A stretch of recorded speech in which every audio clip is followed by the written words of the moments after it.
Well, good morning. It's Friday morning, and we're going to read Luke 12:22 through 34.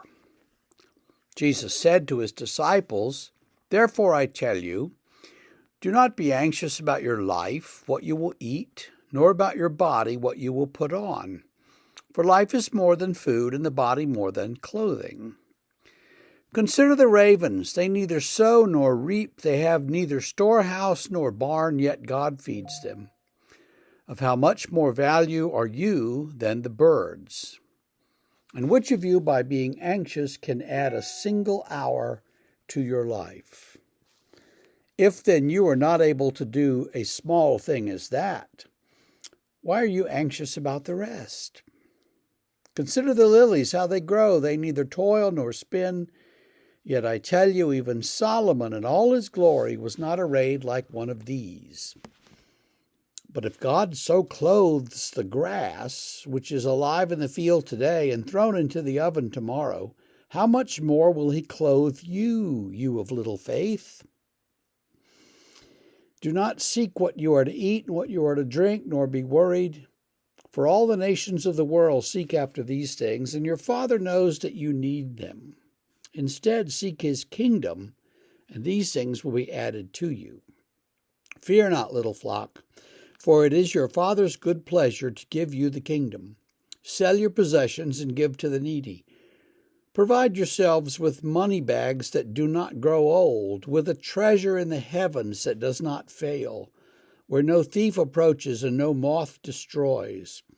For where your treasure is, there will your heart be also."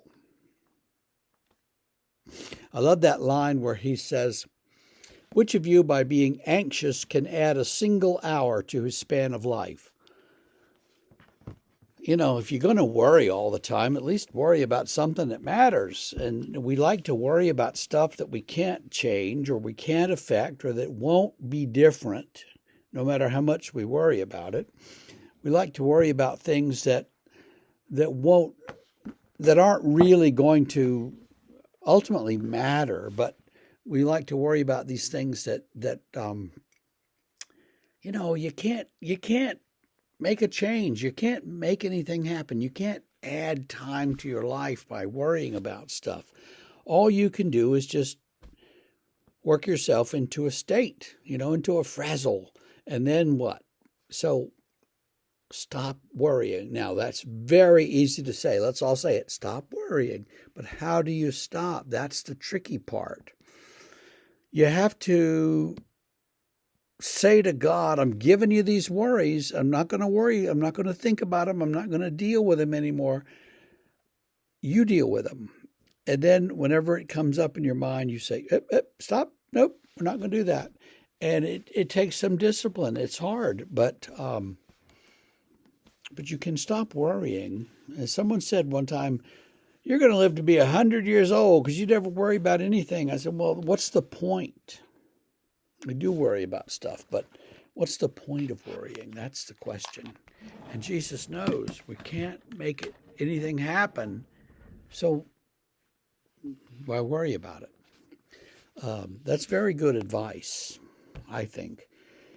And he says, all these different images and things. He says that where your treasure is, there will your heart be also. So, where's your treasure? If your treasure is in your possessions and you're worried about them and you're worried about, the insurance and the security system and protecting it from thieves and all that stuff, you're just going to be in a state all the time. And Jesus says, if your treasure is there, that's where your heart is. That's what you're going to be paying attention to. If your treasure is in heaven, then you'll be paying attention to that, and you'll be less anxious about all this earthly stuff. And that kind of goes with what we said yesterday. I think it was yesterday, where,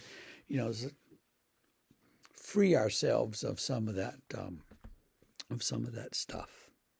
And that's not bad advice at all. So think about that today. It's Good Friday. Go to church. Find a church to go to and and have a great day and a great weekend. We'll see you Saturday morning.